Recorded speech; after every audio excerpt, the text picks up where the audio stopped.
A coordinated group of more than 80 people stormed into a Nordstrom's in a wealthy suburb of San Francisco on Saturday night, running into their cars as soon as they took a bunch of items from the store, as much as they could carry. And by the way, this was part of a string of burglaries and robberies that have been taking place in the area. So even in this weekend, there were several of them. Now, the robbery was over within minutes, as was reported by USA Today, as thieves armed with crowbars and wearing ski masks streamed out of the Nordstrom into the dozens of cars lining the block. It was very clear that this was an organized crime because we're literally talking about more than 80 people.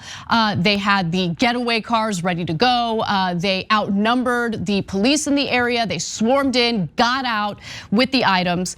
Now this is in Walnut Creek, and the Walnut Creek Police Department say that one employee was pepper sprayed and 2 others were punched and kicked. So some of the workers at this Nordstrom were in fact injured as a result of this, and onlookers did give their take on the chaos that ensued. The manager at a nearby PF Chang's said there was a mob of people, the police were flying in. It was like a scene out of a movie. It was insane. And we have one quick video to show you of that scene. Let's take a look.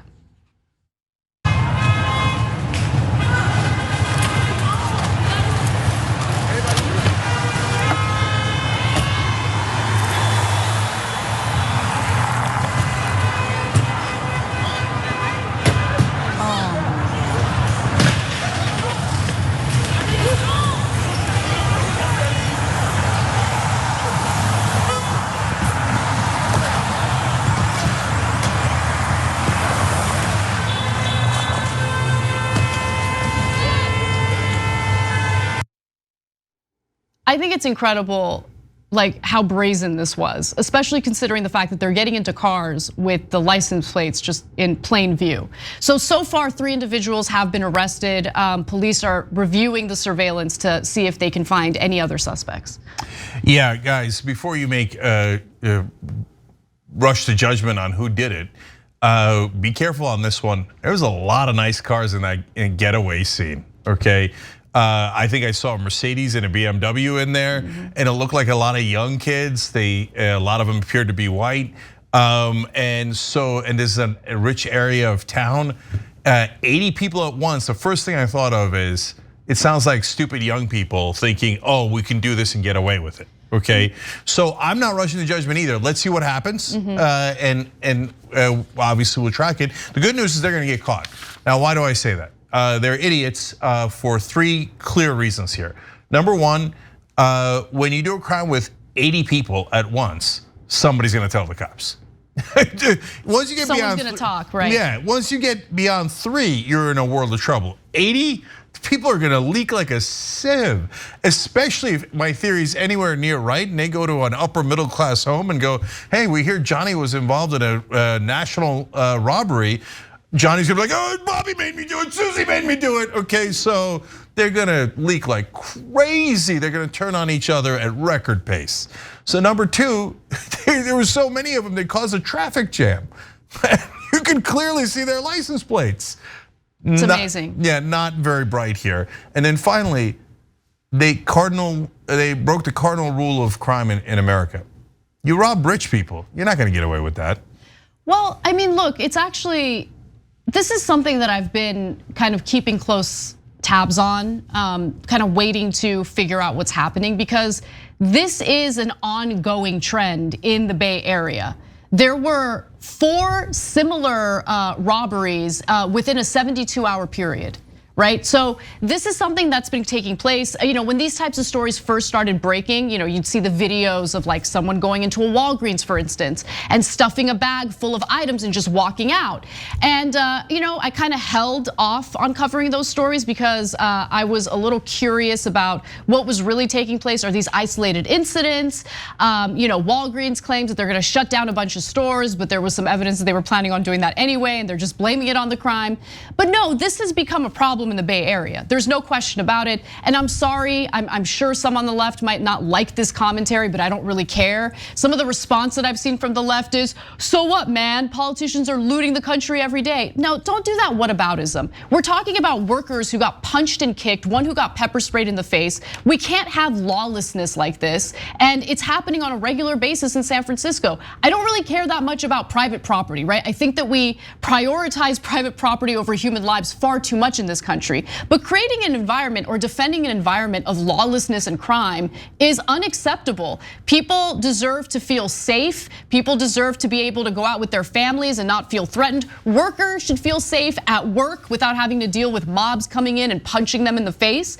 So yeah, this is a problem. This is a huge problem. And I'm trying to figure out what it is about the Bay Area specifically that's leading to this. Now, some are arguing that it's because of a proposition that was passed, Prop 47, which I can give you some details about. So let's go to graphic 7 here. So in 2014, there was a referendum, Prop 47, and it raised the dollar amount of how much merchandise had to be stolen in order for a shoplifting to be considered a felony. After Prop 47 passed, theft of commercial merchandise under $950 became only a misdemeanor with a maximum penalty of 6 months in jail. So there are some arguments that in an effort to reform the criminal justice system, that has led to some unintended consequences, which I think might be worth looking at, because again, this is an ongoing issue in the San Francisco Bay Area. Yeah, so you're right that it's definitely affecting wealthy areas, but that's why there's now huge blowback. And that's why context matters. When I first started seeing those videos, I thought, yes, but there's tons of robberies all across the country all the time. If you showed 3 of them back to back, it would seem like an epidemic, even if the numbers are lower than they used to be, right? But now it looks like there's enough evidence that it is a real issue and that crime is going up. And they are hitting both the pharmacies and these high-scale stores with some regularity.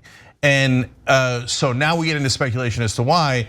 And I have to say that I do think it has to do with lack of law enforcement. And so now, first of all, you don't have to take extreme positions, right wing, left wing, or anywhere else in the middle. So the extreme right wing position is that's why we need to do stop and frisk and accost 96% innocent blacks and Latinos. No, you don't have to randomly assault a black person to actually do your job of doing law enforcement, right? And you also, I don't agree with the extreme position of, no, if it's a lower level crime, let's not enforce it. No, you enforce the law. That's why it's the law. You could, sometimes what I'll do is frame on the show regulations as simply law and order. So a company cannot pollute in your backyard because that is a law that we have, right? And obviously people can't go into a store, smash the place, hit people and grab the merchandise. That's a law we have. Or you can call it a regulation, it doesn't matter. But the bottom line is, of course we have to enforce the laws. There's nothing left-wing or progressive about not enforcing laws, because first of all, obviously, and then B, if we have to explain it further, the people who commit crimes almost always hurt the powerless. So it's not the CEO of Nordstrom that gets punched in the face, it's the employee who gets punched in the face and hurt. And everybody's got weapons now. It's shocking that these robberies have not turned into more death and destruction. Yeah, and look, what happens when a problem is ignored, right? Well, it's not like people in that area aren't noticing what's happening, right? And so the pendulum in terms of support for criminal justice reform swings in the opposite direction. Listen, for all the grief we, I think, justifiably give Biden for championing that awful crime bill, you gotta understand the climate in which he was able to pass it. And it was because he could exploit the fear. People were living in fear as a result of high crime rates. It's not like we were experiencing the kind of environment we had a year ago or 2 years ago. Everything was all hunky-dory and all of a sudden Biden comes in with this draconian crime bill. Crime was pretty high in the 80s and 90s, which created the environment that would lead to the passage of such bill. And my point is, if you ignore these issues and pretend like they're non-issues, the communities that are experiencing these problems are not gonna think they're non-issues, and they're gonna be far more supportive of draconian policies that have far worse unintended consequences. So that's something that I really wanted to get across. And then the other thing, you mentioned the lack of policing. You're right about that. So when it comes to the San Francisco Police Department, currently, right now as we speak, they're short 400 officers. So they're understaffed. We're also living in the pandemic era where people have their face coverings, which provides a disguise, or they can cover their identity and commit these crimes and get away with it. So I think that it's a mix of different factors, and it's become a problem that I do think needs to be addressed. Yeah, and the masks help in a couple of different ways, unfortunately, in this situation. We talked about this before. It's not only gives you a disguise, but it also lets you blend in with everyone else, because everybody's wearing masks. So the guy wearing the mask doesn't look extraordinary, they just look normal. And so when folks saw that it looked like there was no law enforcement and everybody's masked up so nobody can tell who you are, at least the dumbass crimes like this, where they then mosey on out with their license plate showing, right? And so, look, by the way, if you want to talk about political blame, this phenomenon clearly started under Trump. So I don't think that it's a Trump thing. I don't think it's a Biden thing. And although I am worried about the so-called blue flu, where law enforcement sometimes goes, oh yeah, you want to defund the police? Then we're not going to do our jobs. So that gets to a point where they're even robbing rich areas, and then rich people get really mad, and then they put a lot of pressure on politicians, and then the politicians go back to being stupidly draconian and handing over everything to the police, including the ability to hurt minorities for no reason, right? Yep. Like in this case, that doesn't look like to be the issue at all, but what will be a reaction to this? My guess is the reaction will be an overreaction. Exactly. Can we please get balance for once in our lives? Yeah, and look, I was listening to interviews with the workers, not just from Nordstrom, but from like other stores that had been targeted by these large groups of people. And look, no one should be going to work at a retail store terrified for their lives. They're like barricading themselves in the back. Like again, let's not minimize what kind of environment this creates for people who are powerless, right? Workers who are just trying to do their jobs, and they're dealing with this on top of all the other issues that workers have to deal with these days. So yeah, I wanted to cover it and give you guys some details on that. We'll let you know if we learn anything different about what's causing it. But again, I do think that it's a mix of several different factors. Thanks for watching the Young Turks, really appreciate it. Another way to show support is through YouTube memberships. You'll get to interact with us more. There's live chat emojis, badges. You've got emojis of me, Anna, John, JR. So those are super fun. But you also get playback of our exclusive member-only shows and specials right after they air. So all of that, all you gotta do is click that join button right underneath the video. Thank you.